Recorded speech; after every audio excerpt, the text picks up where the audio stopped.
G'day Pickleball family. First thing to know, as shared on ppatour.com, PPA Asia and MLP Asia set to launch, bringing world-class pro pickleball to the world's most populous continent. The Professional Pickleball Association, or PPA Tour, and Major League Pickleball, MLP, are thrilled to announce the formation of PPA Asia and MLP Asia, in a significant milestone for the highest level of pickleball on a global scale. Asia joins the roster of regions hosting premier pickleball events and competitions for both professionals and amateurs. Asia has a rich tradition of racket sports, and we're excited to contribute to its sports culture with the arrival of pickleball, said Connor Pardo, founder and CEO of the PPA Tour. With growing enthusiasm for the sport across the region, we see immense potential to bring the world's premier pickleball brands to Asian audiences through PPA Asia and MLP Asia. This is a massive moment for global pickleball, and we're excited to continue to lead the charge. PPA and MLP Asia will bring their premier brands to major Asian markets, including China, Vietnam, Japan, and Singapore. Set to launch in 2025, PPA Tour Asia will feature iconic venues and culminate in an October marquee event, uniting top pros from Asia, the United States, and other regions from around the globe. MLP Asia will debut in 2025-2026, bringing franchised team play and establishing domestic leagues that will drive the sport's local presence and excitement. The new venture will be led by Managing Director Kimberly Coe, the former Partnerships Director at World Table Tennis, with 13 years of sports marketing experience in the region. Second thing to know, as shared on thedinkpickleball.com, NCPA fuels growth of collegiate pickleball in the USA. If you think the National Collegiate Pickleball Association, or NCPA, sounds similar to the National Collegiate Athletic Association, or NCAA, you aren't the only one. In fact, the NCAA served NCPA and its CEO, Noah Suemnick, with a lawsuit over a trademark dispute, arguing that the similarity in names constituted infringement, dilution, and unfair competition. But the legal battle hasn't slowed Suemnick or the NCPA's mission. Last March, they hosted one of the largest collegiate pickleball tournaments to date in San Diego, where 38 schools competed for a total prize pool of $25,000 at the 2024 NCPA National Championship. This is just the beginning with the growth for college pickleball, says Suemnick. I can see 400 plus universities with an organised club program. The NCPA was established in 2023 by Suemnick to grow collegiate pickleball nationwide.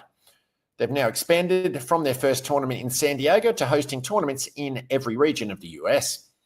The NCPA is the third organisation to host national collegiate pickleball tournaments, joining DUPA and APP. However, NCPA believes what sets them apart is their laser focus on the collegiate game. Our biggest advantage is the fact that we're solely focused on college pickleball. That's allowed us to get close to perfecting the NCPA in such a short amount of time, Suemnick said. As part of the lead up to the 2025 National Championship in Las Vegas, the NCPA is hosting 5 regional tournaments nationwide. These events serve as qualifying opportunities, with the top 8 schools from each regional earning bids to nationals. The NCPA 2024 tour stops were Utah and Ohio in September, Florida in October, California in November, with Texas remaining in December. Their most recent California regional tournament, held at the Hub in San Diego, was the largest collegiate pickleball regional to date. With participation from 30 universities, over 250 players, and an audience of 1,500, the tournament was a resounding success. The energy is different in college, and that's why the college space is growing at such a rapid pace. The rivalry of universities add something to the games. There are now more opportunities than ever for collegiate pickleball players to compete in tournaments across the US. With more opportunity comes the growth of collegiate pickleball as a staple in intercollegiate athletics. As more universities embrace the sport and organisations step up to organise and grow the collegiate scene, the potential for college pickleball is limitless. What began as a recreational activity on campuses has evolved into a thriving competitive scene, complete with intense rivalries, organised tournaments, and opportunities for players to develop their skills on a national stage. Third thing to know, as shared on timesnownews.com, BLR Masters 2024, Shamada Bailu bags maiden pickleball pro gold, finishes with 3 medals. The 31-year-old is a well-known Indian tennis player who has made her country proud in the South Asian Games and bagged a total of 16 ITF tennis titles in her career. Tennis star Shamada Bailu emerged victorious by winning the titles for both open singles and open doubles at the recent BLR Masters 24 PWR 200 pickleball event last Sunday, 16 November, in Bengaluru. Having won the title of open singles, Shamada also clinched another title in the open doubles with Amrita Mukherjee, but lost the mixed doubles title in the final. These 2 gold medals were Bailu's first big achievements in pro pickleball. The 31-year-old is a well-known tennis player who has made the country proud. After the big win, she took to Instagram and reflected on the special win in front of her hometown crowd. My first pro pickleball gold. These wins were extra special as I got to play at home in front of family and friends, she wrote on Instagram. She took a 5-year hiatus till 2021 from tennis towards the end of 2015 and entered into the corporate world as a data analyst. After returning, she fell in love with pickleball. She had won the women's doubles title in the national level tournament and was a runner-up at the Finesta Open National Tennis Championship in 2024. This was after she hadn't played at an international event since the ITF W15 in the Dominican Republic back in June. Last month in New Delhi, she competed at the PWR Duper Indian Masters, a PWR 700 pickleball event, where she lost in the quarter-final stage of the women's pro doubles with Amrita Mukherjee to Sarah Jane Lynn and Amelia Schmidt.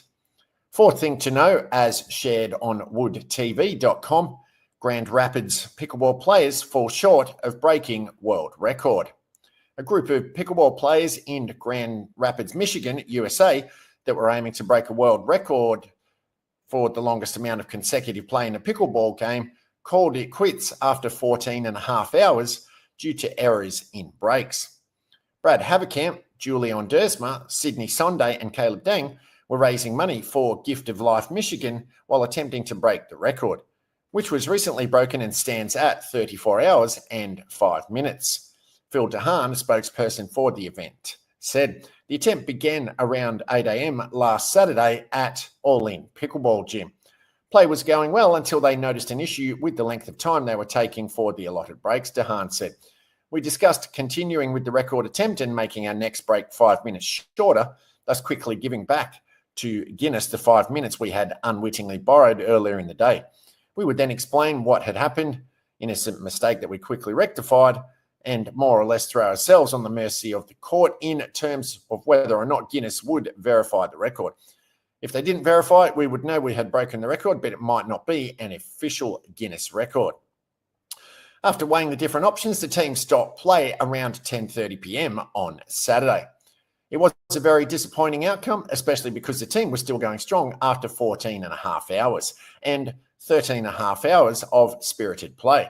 Also, because we had such a great witnesses there to watch and cheer on the quartet, we had a great live stream going. There was great energy in the building from the Special Olympics tournament and more, DeHaan wrote. He said that they will attempt to break the record again and will use the lessons they learned to prepare better. I think the team learned a lot about what it will take to break the record, and I'm confident they will do so.